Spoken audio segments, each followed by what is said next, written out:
Ya, dalam pertemuan kali ini kita akan membahas beberapa sindrom yang dapat terjadi pada manusia. Nah, sindrom-sindrom yang akan kita bahas ini semuanya diakibatkan oleh kelainan pada kromosom. Bisa itu disebabkan oleh kelainan pada jumlah kromosom yang tidak semestinya.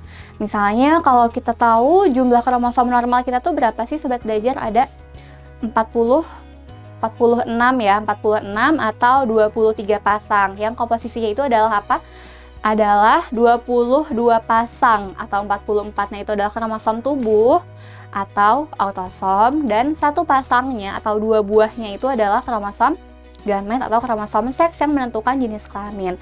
Nah, untuk perempuan itu jenis kelaminnya kan memiliki atau ditandai dengan kromosom XX, sedangkan kalau untuk laki-laki itu ditandai dengan kromosom XY di dalam tubuhnya, kayak gitu ya Sobat Belajar. Nah, jadi kita tahu dulu nih kalau itu loh yang harus ada gitu di dalam tubuh kita atau di dalam tubuh manusia yang normal. Nah, tapi jika ada gangguan, ada kelainan, baik itu jumlah maupun strukturnya yang nggak lengkap ya, itu bisa jadi penyakit atau sindrom-sindrom.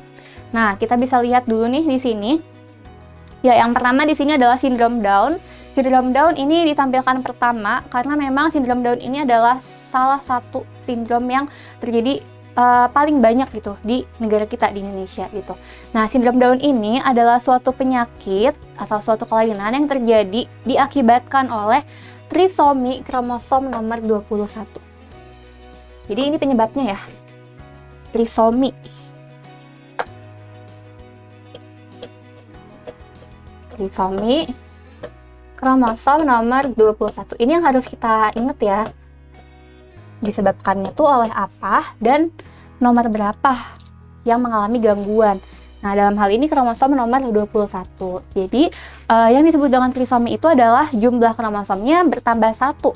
Jadi, yang seharusnya kromosom kita itu berpasang-pasangan, baik itu juga kromosom nomor 21 yang harusnya cuma ada 2, alias 1 pasang ya. Tapi ini trisomi. Jadi, jumlah kromosomnya bukan 2, tapi 3. Nah, jadi intinya kromosom pada nomor 21 si penderita sindrom Down ini mengalami kelebihan 1 buah kromosom. Yang ternyata kelebihan 1 buah kromosom pada kromosom nomor 21 itu bukan menjadi keuntungan bagi si penderita, justru akan menjadi penyakit yang disebut juga dengan sindrom Down. Nah, untuk gejala-gejalanya kalau kita lihat dari segi fisik ya, dari segi fisik atau penampilannya, biasanya penderita sindrom Down itu memiliki ciri wajah yang khas, wajah-wajah khas Mongol ya, seperti itu, dengan ukuran kepala yang lebih kecil dari normal atau mikrosefali, ukuran mata yang juga lebih sipit dan lebih melengkung ke bawah, tulang hidung yang rata ya, dan ukuran telinga yang juga lebih kecil daripada normal dan leher yang pendek. Nah, selain itu, sindrom Down juga memiliki beberapa ciri-ciri atau gangguan secara fisiologis ya di dalam tubuhnya. Seperti yang pertama, gangguan kognitif ya. Biasanya penderita sindrom Down ini akan mengalami kesulitan dalam perkembangan otaknya gitu. Sehingga untuk nantinya tumbuh kembang otaknya akan menjadi lebih sulit daripada anak-anak normal gitu Sobat Belajar. Dan ada beberapa penyakit yang kemungkinan bisa diderita oleh penderita sindrom Down juga. Yang pertama yaitu adalah penyakit GERD atau naiknya asam lambung ya. Jadi ngaruh banget ke pencernaan. Yang kedua yaitu adalah intoleransi gluten. Ya, seperti itu. Kemudian yang ketiga adalah hipotiroidisme atau ukuran kelenjar tiroidnya yang lebih kecil sehingga berpengaruh ke pertumbuhannya ya, ke pertumbuhan tinggi badan, pertumbuhan dan perkembangan tulang, otot dan lain sebagainya. Kayak gitu Sobat Belajar. Dan yang keempat itu adalah penyakit jantung bawaan. Nah, itu adalah gangguan fisiologis yang bisa diderita ya oleh penyintas sindrom Down. Dan bisa juga ada gejala atau ciri-ciri dari perilaku, di mana penderita sindrom Down itu juga bisa menderita autisme ya, di mana mereka akan kesulitan untuk berkomunikasi, untuk bekerja sama, berbahasa, dan berbicara dengan orang lain, itu akan kesulitan. Kemudian juga gangguan emosional yang tidak terkontrol, hiperaktif, dan sebagainya. Ya, itu adalah penyakit sindrom Down. Nah, kemudian juga sindrom Down ini seiring bertambahnya waktu, seiring si penderitanya bertambah usia, juga memiliki kecenderungan untuk mengalami penurunan fungsi pada otak. Sehingga penyakit Alzheimer atau kematian sel-sel pada otak itu tinggi sekali gitu kemungkinannya diderita oleh penyintas sindrom Down ini. Itu ya Sobat Belajar. Nah, selanjutnya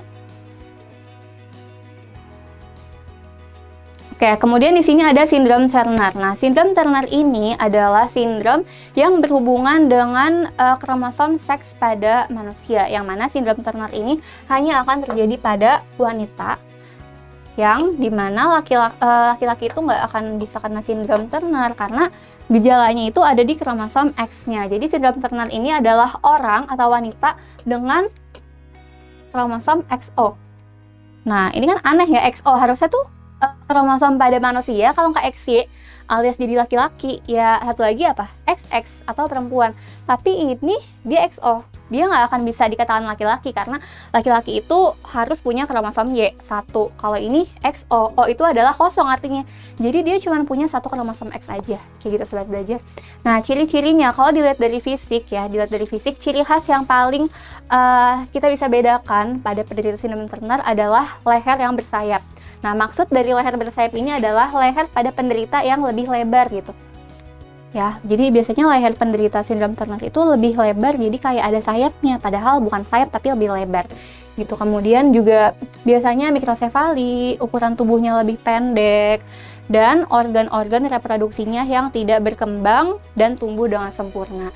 Biasanya ketika penderita sindrom Turner ini sudah memasuki usia remaja, maka perkembangan organ-organ reproduksinya pun akan terhenti. Bisa juga memiliki gangguan perilaku seksual, kemudian juga bisa mengalami menopause dini dan bahkan kemandulan gitu sobat belajar. Karena apa? Karena hubungannya itu dengan kromosom seks. Jadi gejala-gejala yang timbul juga kebanyakan terlihat di sistem reproduksinya, kayak gitu ya. Nah, kemudian yang ketiga, di sini adalah sindrom Klinefelter. Nah, kalau tadi sindrom Turner terjadi pada perempuan, kalau sindrom Klinefelter ini hanya terjadi pada laki-laki. Kenapa? Karena dia memiliki kromosom Y. Kalau laki-laki normal itu kariotip kromosomnya apa? XX atau XY? Yang normal itu harusnya adalah XY. Kayak gini kan? Nah, tapi untuk sindrom Klinefelter ini unik banget. Ya, kenapa uniknya? Karena dia memiliki kromosom X yang lebih dari satu. Jadi, kromosomnya adalah XXY. Ya, jadi bukan XY, tapi dia kelebihan satu kromosom X menjadi XXY. Dan lagi-lagi ternyata kelebihan satu kromosom X pada orang dengan sindrom Klinefelter itu bukan menjadi keuntungan, tetapi justru menyebabkan banyak sekali gangguan-gangguan yang akan dialaminya. Nah, sekali lagi juga karena di sini gangguannya atau mutasinya itu terjadi pada bagian kromosom seks atau kromosom seksual, maka banyak sekali penderitanya akan mengalami gangguan pada sistem reproduksinya. Yang pertama, biasanya orang dengan sindrom Klinefelter itu akan mengalami gejala yang pertama, ukuran testisnya itu lebih kecil daripada normal. Nah, kalau ukuran testisnya lebih kecil dari orang-orang yang normal, maka akan ada gangguan atau bahkan tidak bisanya menghasilkan hormon testosteron. Padahal hormon testosteron ini adalah hormon yang sangat-sangat penting bagi laki-laki. Kenapa? Karena hormon ini nantinya dapat merangsang yang namanya pembentukan sperma atau spermatogenesis. Itu kan penting banget ya buat laki-laki.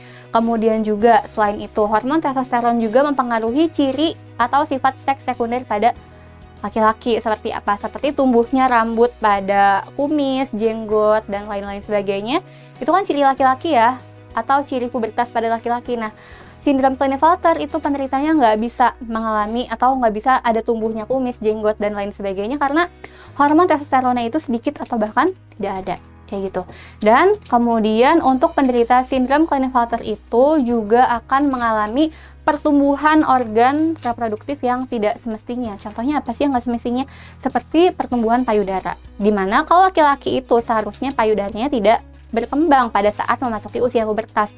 Tapi pada penderita sindrom Klinefelter, karena kromosom X-nya kelebihan satu, jadi ada gitu.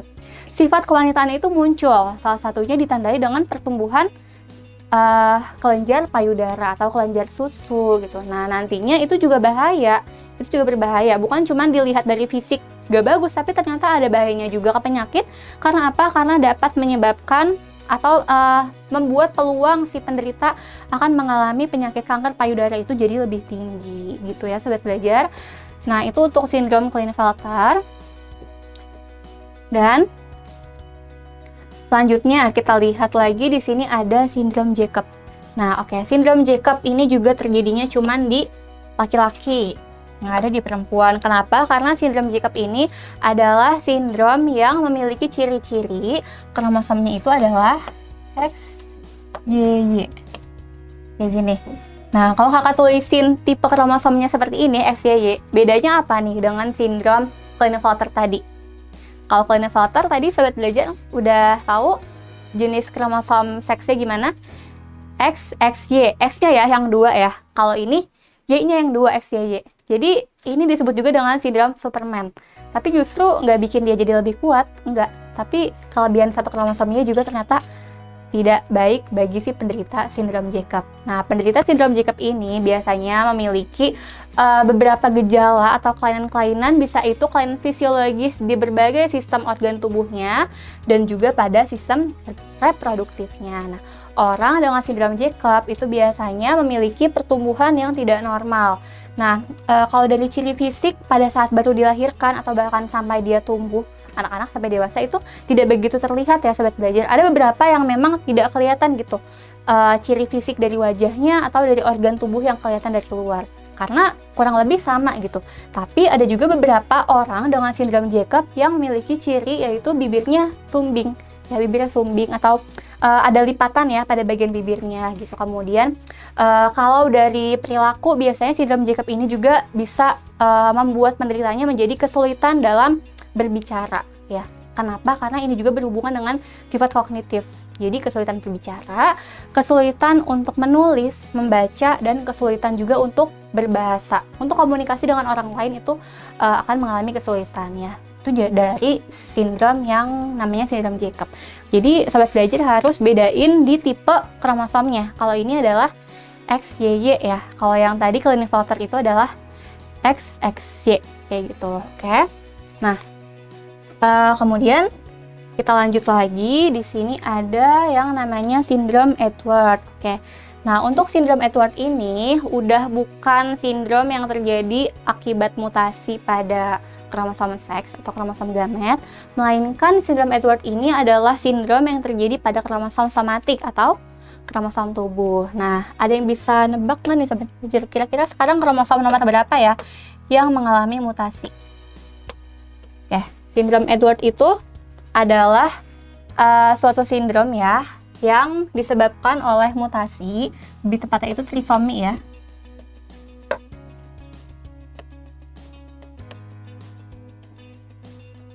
Trisomi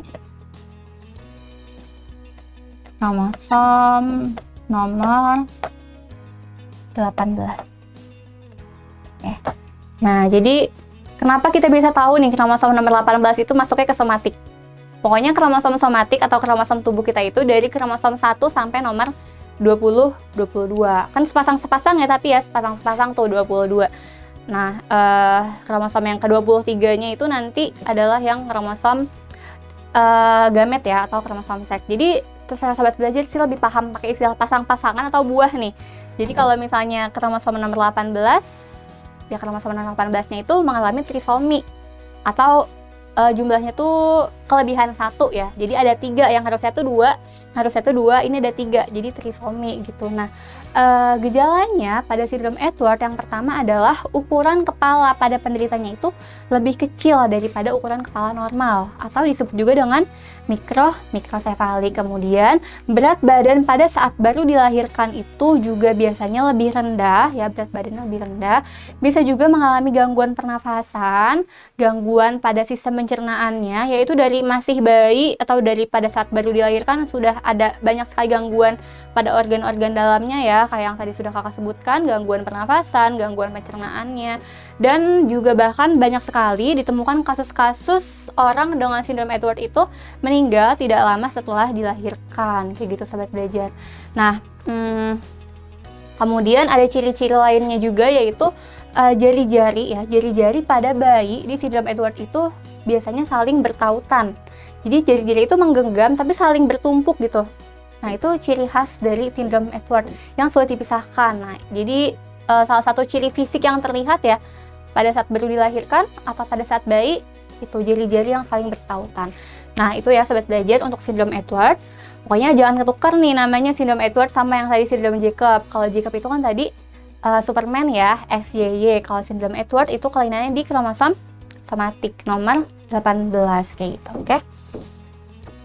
Lanjut lagi. Ya, jadi hari ini bahasnya lebih ke penyakit-penyakit ya sobat belajar. Nah, sekarang ada yang namanya sindrom Cri-du-Chat. Nah, kira-kira apa nih? Cri-du-Chat namanya unik banget ya. Ada kata-kata cat nih, apakah ada hubungan dengan kucing? Nah, coba kita lihat di sini di gambar ya. Nah, jadi sindrom Cri-du-Chat ini adalah suatu sindrom atau kelainan yang disebabkan oleh adanya delesi pada kromosom nomor 5. Apa sih yang dimaksud dengan delesi itu? Ada yang tahu sobat belajar, ini hubungannya dengan mutasi kromosom ya, dimana delesi itu adalah pengurangan atau terpotongnya suatu struktur kromosom. Jadi misalnya gini, misalnya kromosom nomor 5 tuh bentuknya kayak gini. Kayak gini ya, misalnya seperti ini. Tapi ada lengkap nih kayak gini. Ada 3 segmen di masing-masing lengan. Nah, karena dia mengalami delesi, jadi ada yang terpotong. Jadi misalnya cuman segini sisanya tuh. Yang atasnya tuh cuman sisa 2 segmen. Nah, ini kan ada yang hilang nih, ini ada yang hilang. Nah, ini yang disebut dengan delesi, berkurangnya suatu lengan pada bagian kromosom, lebih tepatnya kromosom nomor 5. Nah, jadi kehilangan satu segmen pada bagian kromosom nomor 5 ini nantinya dapat berdampak pada si penderita, yang menjadi ciri khasnya itu adalah yang berkaitan dengan nama Cri-du-Chat-nya, yaitu adalah suara tangisan ketika saat baru dilahirkan. Pada saat bayi pada penderita sindrom ini memiliki suara yang seperti kucing. Jadi suara tangisannya itu seperti suara kucing. Jadi disebutnya Cri-du-Chat gitu ya. Nah, kemudian gejala-gejala lainnya yang dapat timbul atau dapat dirasakan oleh penderita sindrom ini, yang pertama adalah ya balik lagi ke pertumbuhan ya. Biasanya memang orang dengan sindrom itu pertumbuhan dan perkembangan organ-organ tubuhnya tidak sempurna ya. Kemudian juga mikrosefali, dan bisa kita lihat di gambar ukuran bibirnya itu tidak normal atau bahkan juga bisa mengalami bibir sumbing. Nah, kayak gitu sobat belajar. Dan untuk penyakit sindrom Cri-du-Chat ini juga kematiannya cukup besar ya. Jadi banyak sekali nih terjadi pada saat baru dilahirkan atau nggak lama setelah dilahirkan itu mengalami kematian gitu. Oke? Dan kemudian ada lagi di sini ya, yang terakhir di sini ada yang namanya sindrom Patau. Nah, sindrom Patau juga merupakan suatu sindrom atau suatu penyakit yang terjadi disebabkan oleh adanya kerusakan atau mutasi pada kromosom somatik atau kromosom tubuh. Nah, nomor berapa sindrom Patau ini? Penyebabnya itu sama ya, trisomi. Banyak ya yang tadi trisomi. Yang udah kita bahas nih, beberapa trisomi di nomor kromosom yang beda-beda itu bisa jadi penyakit yang beda-beda juga. Nah, kalau untuk sindrom Patau ini trisominya terjadi pada kromosom nomor 13 ya. Jadi penderita sindrom Patau ya, kromosom nomor 13-nya itu mengalami gangguan. Mengalami gangguannya itu apa? Yaitu adalah trisomi, yang seharusnya jumlah kromosomnya itu cuma 2 atau sepasang, ini jadinya ada 3 buah trisomi. Yang lagi-lagi itu tidak menjadi keuntungan, justru kelebihan satu kromosom itu malah jadi suatu penyakit atau suatu kelainan pada penderita sindrom Down-nya. Nah, gejala yang akan dirasakan oleh penderita sindrom Down itu yang paling utama adalah gangguan ya. Pertama pada pernafasan, kemudian yang kedua pada sistem pencernaannya. Ya, jadi sistem pencernaannya itu atau organ-organ pencernaannya tidak bisa berfungsi dengan baik. Kemudian juga ada gangguan atau kelainan pada sistem urinarinya. Apa itu sistem urinari? Sistem yang berhubungan dengan pengeluaran urin ya, bisa itu gangguan pada ginjal, bisa juga gangguan pada bagian ureter, gangguan pada uretra, atau gangguan pada kantung kemihnya. Nah, bisa juga nih ditemukan beberapa orang dengan sindrom Patau yang memiliki gangguan atau kecacatan pada jantungnya, kayak gitu sobat belajar. Nah, jadi karena kerusakannya itu pada kromosom somatik ya, atau kromosom tubuh, jadinya juga sama gejala-gejala yang timbul kebanyakan pada bagian atau fungsi-fungsi organ tubuhnya, bukan ke sifat seksual atau pada organ-organ reproduksinya. Ya, kayak gitu Sobat Belajar. Untuk jenis-jenis sindrom pada pertemuan kali ini udah cukup banyak ya sindrom yang udah kita bahas hari ini, dan ternyata kelainan pada kromosom kita itu bisa juga nih terdapat kelainannya itu pada kromosom tubuh atau kromosom somatik yang tadi udah kita bahas. Kalau di kromosom somatik ada apa aja tadi?